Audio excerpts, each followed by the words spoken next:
He's the friend you hope to have. Everybody loved him. A big heart. There wasn't a person that he met that was a stranger. Joel Eggert, a compassionate man from West Seattle whose heart belonged to his children, family, and music. Sleeping don't come easily. Comes right in right after that. He shared his passions, that's for sure. But as his sisters Paula and Stacy look through photos, that's Sturgis. They also speak of Joel's love for his motorcycle. Yeah, no matter where he went, he got there on his motorcycle. Yeah. He would, well, even when it was raining, he would ride his Harley. Sunday, December 4th was no exception. He was riding on Southwest Thistle Street about 10 p.m. His mom, Lori Preston, recalls the story like it was yesterday. He was very close to home, but was on a street that apparently he forgot where he was or didn't recognize that there was a second roundabout. He'd caught that roundabout with his motorcycle and crashed.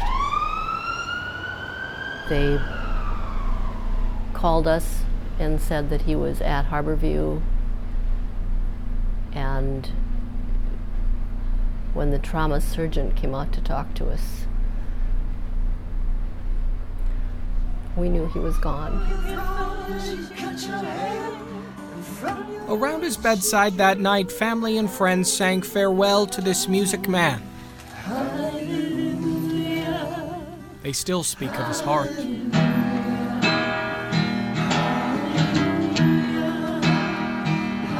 He had a good heart, and it was a strong heart. I've been lost before. It still is. Listen.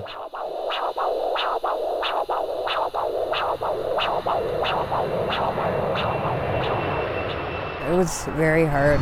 Welcome to Anchorage. It was an emotional time for sure. Thank God it all worked out. I really don't call my heart, it's mine and Joel's. And I gotta take care of his heart as best I can. 6 months after his death, Joel Eggert's heart is now in Anchorage, Alaska with Jenny Lawrence. Joel Eggert is, my savior. He saved my life. Because of him, I'm here today. In 2001, she nearly died. Heart ultrasound showed that my heart was extremely enlarged and it was working at 3%. 3%? That was hard to take in. And it's scary. You don't know what's going to happen. You feel helpless. She lives with her aunt and uncle. They told me medication and family support helped her survive for more than a decade, but last summer her condition worsened. She could hardly sweep the floor or vacuum or do simple things that we take for granted. You were struggling to walk. I couldn't even walk probably 5 steps and would be so short of breath. The doctor, in her own way, had her go down to Seattle just for a meet and greet, and as a result she didn't come back because her health was so bad. Jenny needed a new heart, and after 4 long months stranded in Seattle, she got the call. I heard my mom say, "Oh my gosh, really? They found a match for me, a heart match." Joel Eggert's heart saved her life. The transplant was a success. Say hi, everybody. Hi, everybody. Thank you for the prayers.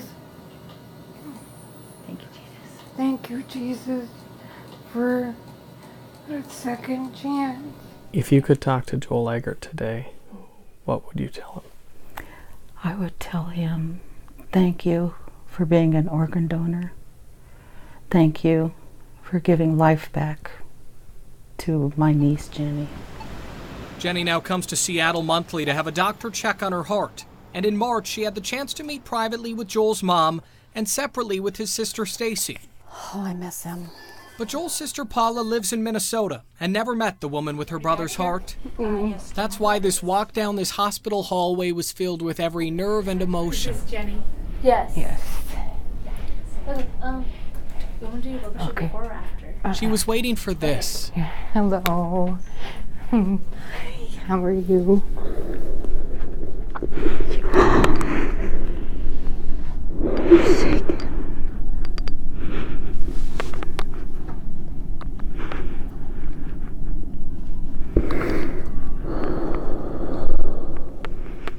It's almost like Joel's here. Yep, there you go. Listen. You tell me where you can put it. Like right under. Why don't you do it, Jen? Up above. I don't know where. Right there. Right there.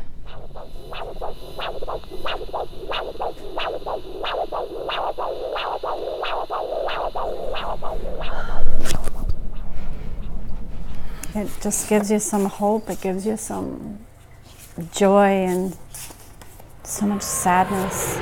Back home in Alaska, Jenny's feeling great. Full of life, energy, and adventure. It's nice to be able to come do this again. Thanks to a man from West Seattle who never stopped sharing his heart. Just so thankful to have this second chance. I'm Alex Rozier. King 5 News.